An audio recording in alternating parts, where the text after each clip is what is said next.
Dan untuk membahas lebih dalam apa penyebab utama kecelakaan bus yang tewaskan belasan orang, sudah bergabung bersama kami Kabid Humas Polda Jawa Timur, Kombes Pol Dirmanto. Halo, selamat sore Pak Dirmanto, apa kabar Pak?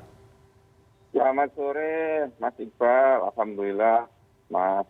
Baik Pak Dirmanto, kami memerlukan informasi terkini terkait dengan korban kecelakaan bus. Seperti apa sebenarnya Pak? Karena informasi yang beredar ada yang mengatakan 15 orang meninggal, ada yang mengatakan 13 orang. Sebenarnya ada berapa tepatnya dan jumlah penumpang juga berapa orang Pak? Hari Mas, jadi sampaikan di sini sesuai dengan data yang kami peroleh dari DSI Polda Jawa Timur yang sesaat setelah kejadian laka itu menurunkan tim DSI di beberapa rumah sakit rujukan korban kecelakaan Ardiansyah tadi pagi. Dari data yang kami peroleh dari tim bidang kesehatan Polisian Polda Jawa Timur, kami dapatkan bahwa jumlah semua korban itu ada 33 orang Mas, yang terdiri dari 31 penumpang dan 2 orang itu merupakan sopir bis, yaitu sopir bis utama dan sopir bis cadangan.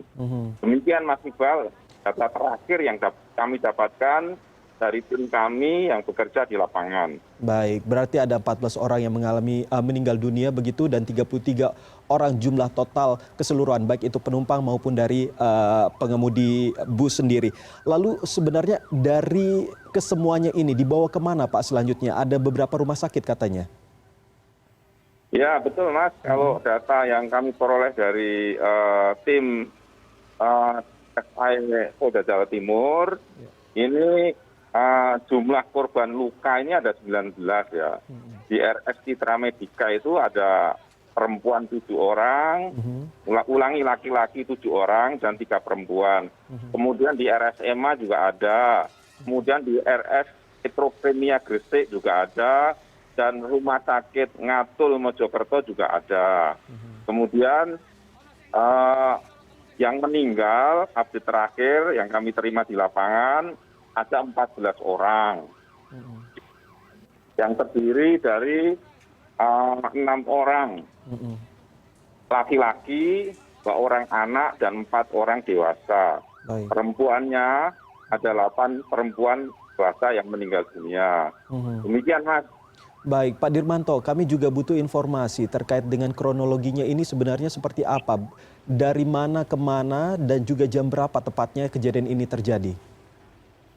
Baik Mas, jadi kejadian laka ini yang kami peroleh informasi awal dari tadi pagi, kejadiannya sekitar pukul 6:15 WIB di jalur tol Surabaya Mojokerto, kilometer 712+400. Awal mula yang kami dapat informasi di lapangan, bis ini pada saat melintas kilometer 200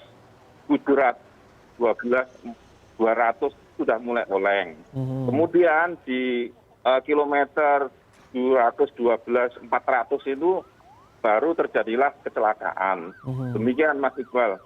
Lalu kalau kita berbicara soal korban sendiri Pak, ini sebenarnya bagaimana kondisinya sekarang? Apakah semuanya ada yang meninggal dan ada yang mengalami luka, tetapi ada juga kah yang bisa untuk langsung pulang ke rumahnya untuk rawat jalan begitu Pak? Jadi data yang kami peroleh Mas, ini ada satu korban ini yang kondisinya pulang paksa. Pulang paksanya seperti apa, kondisinya seperti apa, ini kami masih dalami Mas. Karena kami belum mendapatkan data yang valid terhadap satu orang ini yang bisa pulang tadi siang. Demikian Mas. Artinya dari pulang paksa itu dijemput oleh keluarga atau bagaimana ini Pak? Betul Mas, jadi ada keluarganya yang menjemput tadi. Dari tim kami yang di lapangan itu mengatakan bahwa salah satu keluarga yang masih hidup atau masih mengalami luka-luka tadi dijemput paksa untuk dibawa pulang. Baik. Dan itu yang terjadi di rumah sakit EMA Mas, jadi satu orang pulang paksa tadi. Baik. Lalu ini berbicara soal para penumpang ini sendiri. Ini kan mereka katanya sedang berwisata begitu Pak. Ada ke Jogja, ke Dieng dan lain sebagainya. Apakah ini mereka punya hubungan keluarga atau sebenarnya kerabat saja ini? Jadi baik Mas, data yang kami peroleh di lapangan sementara Mas ya, ini merupakan satu komunitas wilayah Benowo ya. Jadi mereka berasal dari wilayah Benowo. Apakah mereka itu satu keluarga atau tetangga, itu masih kita dalami sampai sekarang. Oke, berarti ini komunitas dari Benowo untuk sementara waktu ya Pak. Tapi kalau berbicara soal dugaan, tentu tadi pihak kepolisian juga sudah melakukan olah TKP begitu Pak. Untuk sementara waktu ini apa hasilnya Pak?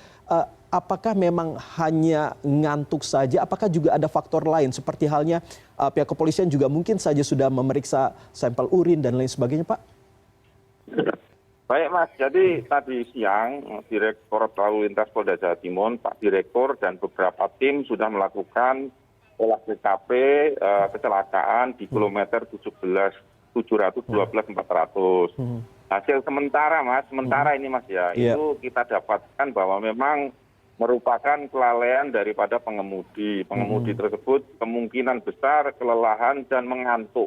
Jadi sementara kami dapatkan itu. Kemudian besok rencananya juga kita akan mendapat bantuan ya, bantuan untuk olah TKP di lapangan dari Korlantas Mabes Polri. Nanti akan diturunkan untuk lebih mendalami sebenarnya seperti apa sih kejadian laka lantas yang terjadi di KM 712/400 tersebut. Demikian Mas Iqbal. Baik Pak Dirmanto, ini terakhir saya terkait dengan pemeriksaan yang sudah dilakukan oleh pihak kepolisian, siapa saja yang sudah dipanggil untuk diperiksa Pak? Apakah sopir sendiri, terutama untuk sopir yang seharusnya mengendarai bus itu sendiri sudah diperiksa oleh pihak kepolisian? Baik Mas, kami mohon waktu Mas terkait dengan update siapa saja yang bisa diperiksa atau yang sudah diperiksa. Karena kami sekarang ini sedang fokus untuk melakukan upaya-upaya mendalami apa sih yang menyebabkan kecelakaan di lapangan. Ya, terkait dengan pemeriksaan, saksi-saksi dan lain sebagainya, kami mohon untuk nanti kalau memang sudah ada update, nanti kami update Mas. Baik, terima kasih Kombes Pol Dirmanto, Kabid Humas Polda Jawa Timur sudah berbincang dengan kami sore hari ini. Selamat bertugas kembali Pak, salam sehat selalu.